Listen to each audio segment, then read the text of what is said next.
Sorry, Jake, I gotta do this for the culture, bro. You was looting too? Feel me? During a harsh time for our people? Yeah. This ain't no game, bro. Before Nate Robinson would be announced as Jake Paul's next opponent in the undercard fight between Mike Tyson and Roy Jones Jr. Before Nate Robinson would be the NBA's first three-time slam dunk champion in 2006, 2009, and 2010, which is a remarkable feat seeing as he stands at only 5'9". Before Nate Robinson would clock in 2.4 million followers on Instagram and just shy of 1 million on Twitter at the time of this recording. A whole new generation of kids are just finding out who Nate Robinson is with his upcoming boxing match against Jake Paul, but for the true NBA fans, Nate Robinson has been on the scene since 2005. My first years in the NBA and the obstacles that I had to overcome was being an under-height basketball player. My whole life I didn't beat the odds, now, and I just thank God for each opportunity. The 21st pick in the 2005 NBA draft by the Phoenix Suns, who later traded him to the New York Knicks, where he would spend the first 5 years of his career. He went on to become a bit of a journeyman, playing for the Boston Celtics, Oklahoma City Thunder, Golden State Warriors, Chicago Bulls, Denver Nuggets, LA Clippers, New Orleans Pelicans, and then playing abroad in Israel, Venezuela, and Lebanon. But now he's gonna have the most publicized event of his life as a boxer, taking on a YouTuber. I bet not even Dr. Strange and his 14 million possible outcomes could have predicted this happening for your boy Nate. What's going on, guys? It's your girl Azalea Hart, documenting the life and career of Nate Robinson prior to fame, here for you on Before They Were Famous. You guys requested this video via our daily polls on the community tab, also over on Instagram. So keep the suggestions coming in, but for now, let's get into this video.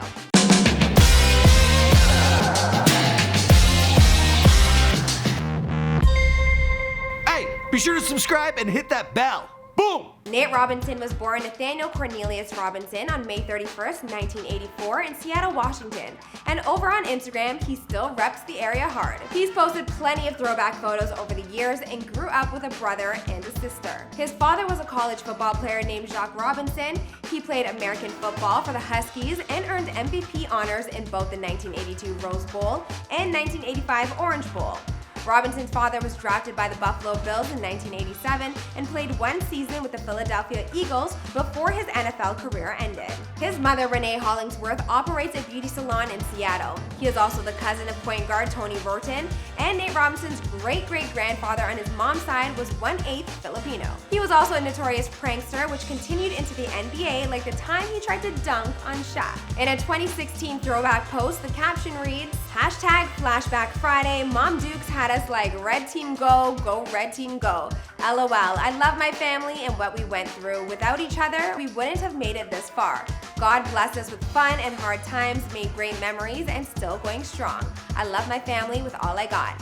#hold that, #Team US. Despite never growing too tall, the kid was a standout athlete, and his initial plan and sport of choice was football. His story begins in high school at Rainier Beach High School in Seattle, Washington, where he was an electric three-sport athlete excelling in football, basketball, and track, and we found some super old clips from those days.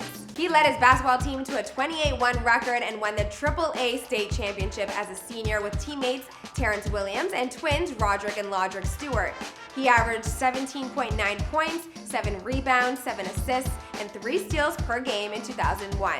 He was also named the AAA State Player of the Year in Washington. Rainier Beach also received a number 7 national ranking from USA Today. At Rainier Beach, he also met his high school sweetheart, Sheena Felix, with whom he has 3 children, Navia, Namir, and Nael. Sorry if I messed up those names. Nate originally enrolled at the University of Washington on a scholarship as a football player, yet also playing a bit of basketball as well. His freshman football season took flight fast. He played all 13 games during his freshman campaign with the Washington Huskies, earning a starting spot at cornerback during the final 6 games of the season, including a coveted start in the 2002 Sun Bowl, in which the Huskies lost to the Purdue Boilermakers. Then in his sophomore year, Nate decided to put all of his efforts into Husky basketball, ending his collegiate career as a football player. In his sophomore season, Robinson was named to the All-Pac-10 first team after he led the team and ranked 13th among Pac-10 scorers with 13.2 points per game.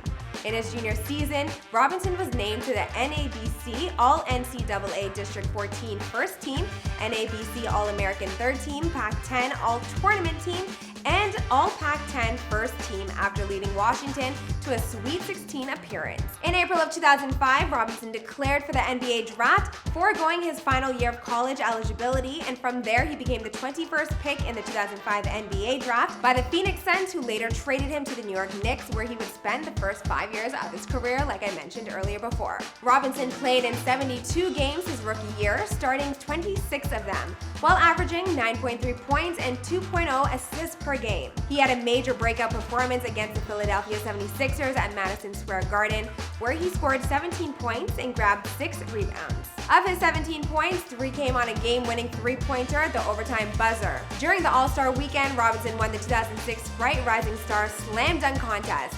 In his most memorable dunk of the night, he jumped over 1986 champion Spud Webb and received a perfect 50-point score for the dunk. Robinson competed in the 2007 Slam Dunk Contest to defend his 2006 title and came in second place after Gerald Green. In the second round, Green's Boston Celtics teammate Paul Pierce brought out a cardboard cutout of Robinson to dunk over, but Robinson came out and stood in its place instead. So then Green jumped over him to complete the dunk. In the 2007-2008 season, Robinson averaged 12.7 points per game and was the team's leading scorer in 10 games. On March 8, 2008, he scored a career-high 45 points in a 114-120 overtime loss to the Portland Trail Blazers. On February 14, 2009, Robinson won the 2009 Sprite Slam Dunk competition yet again. During the first round, he completed 2 dunks, the second of which included jumping off Knicks teammate Wilson Chandler, who was on the floor. He finished second in the first round with a score of 87. After the first round, he went into the locker room and changed into a green Knicks jersey with green shorts and green shoes representing Kryptonite, which he called Crypto Nate, countering competitor Dwight Howard's Superman theme. In the final round, he jumped over Dwight Howard, who stands at 6'11" for the slam. Robinson went on to win his second slam dunk title with 52% of the fan vote. Nate enjoyed his best season in 2008-2009, averaging 17.2 points per game, 4.1 assists per game, and almost 30 minutes per game. On September 25, 2009, Robinson re-signed with the New York Knicks to a 1-year deal and went on to win the 2010 Sprite Slam Dunk Contest, becoming the first 3-time slam dunk champion. From here on out, the man's career and future would constantly be changing. In 2010, Nate was traded to the Boston Celtics, where he played 26 games with the Celtics, averaging 6.5 points per game and 14.7 minutes per game. Despite his limited playing time, Robinson made key contributions during the Celtics' playoff run that season. In the series clinching Game 6 of the Eastern Conference Finals against the Orlando Magic, he scored 13 points in just 13 minutes, but the Celtics ultimately lost the series in 7 games. He then re-signed with Boston on a 2-year deal, but was later traded to the Oklahoma City Thunder, who waived Robinson just prior to the start of the lockout short-end 2011-2012 season. In 2012, Robinson signed with the Golden State Warriors. In the 2011-2012 season, he averaged 11.2 points, 4.5 assists, and 2 rebounds in 51 games played. Then he signed a 1-year contract with the Chicago Bulls. There he was named as the Eastern Conference Player of the Week for the first week of February after averaging 17.8 points, 6.8 assists, and 2.5 steals on 52.9% from the three-point line in a 4-game span. During a 19-game stretch from March 8th to April 14th, Robinson averaged 18.6 points and 5.1 assists, which included a win over the Heat on March 27th to end Miami's 27-game winning streak. The Bulls finished 45-37, good for the 5th seed in the East. Up 2-1 in their first round series against the Brooklyn Nets, the Bulls faced a 109-95 deficit in Game 4 with less than 3 minutes left in regulation.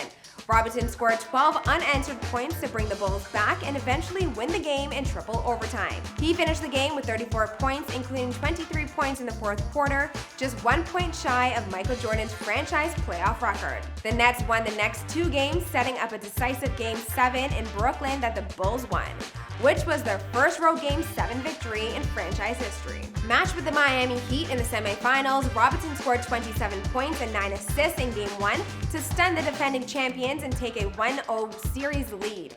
He joined Michael Jordan, Scottie Pippen, and Derrick Rose as the only Bulls to score at least 25 points and 9 assists in a playoff game. The Bulls lost the next 4 as Miami went on to repeat as NBA champions. But Steve Kerr, then television analyst, said after Robinson's performance in the 2013 NBA playoffs they might have to put a statue of this guy outside the building right next to Michael. And by many, he was regarded as a breakout star of that year's playoffs. In 2013, Robinson signed a multi-year deal with the Denver Nuggets. Then in 2015, Robinson was traded to the Boston Celtics. 2 days later, he was waived by the Celtics before even taking the court. In 2015, Nate signed a 10-day contract with the Los Angeles Clippers, then a second 10-day contract with the Clippers, but due to injury, he was let go. From there, he signed a 1-year deal with the New Orleans Pelicans, but was waived by the Pelicans after appearing in the team's first 2 games of the regular season. From that point on, he played in the Israeli Basketball Premier League for Tel Aviv, the Delaware 87ers of the NBA Development League, and played in the Lebanese Basketball League before being waived by the club into September of 2018 due to an injury. And that brings us to today and his upcoming fight against Jake Paul. With the NBA out of the question, 36-year-old Nate still has some fight in him, taking on 2-time winner, 23-year-old Jake Paul. Yeah, man, I'm definitely an underdog. Jake is what it is. He's 1-0. He knows that he's in the dogfight, and that's what I want him to understand. Talking a lot of crap about he's knocking me out in the first round. I mean, it's good to know that his mouth works. So we're gonna see if his hands can follow. Jake Paul explained, Tyson's team was putting together the event, and they were the ones that wanted me to be a part of the card. And they were like, yo, who do you want the opponent to be? And I was like, well, Nate Robinson's been talking shit. Let's run that. I'm gonna beat his ass. He went on, yeah, so he was talking shit on Instagram a bunch and then saying like, I'm an athlete, I could be anybody. Jake Paul, you suck, and he was showing his boxing skills while he was doing all that. Well, I found some old clips of Nate pretending to be training to box from a couple years ago. Now, these are 2 of the unlikeliest opponents in boxing, Paul and Robinson, a YouTuber and a former NBA slam dunk champ. So who do you have your bets on? Nate is no spring chicken anymore, but also he's a professional athlete with years of training and endurance under his belt. I might eat my words, but I'm gonna put my money on Nate for the time being. Let's see what happens though. As for the rest of the story, I'm gonna wrap this one up right here because this is before they were famous. Be sure to comment down below. Let me know what you thought of Nate Robinson's story, and also who do you want to see a video on next. Follow us on Instagram at Before They Were Famous, and feel free to follow me too at Azalea Zoe, and I'll see you in the next video. Alright guys, I hope you enjoyed that video. Now we drop a new video each and every day, so here's a recent drop that you might enjoy. We handpicked that one for you because if you like this video, you'll probably like that. We also got playlists like over here, so click on that if you want to see a whole list of a bunch of videos we've dropped in the past. And if you're new to the Fame Gang, be sure to subscribe and turn on them post notifications, and I'll see you guys in another video. Boom!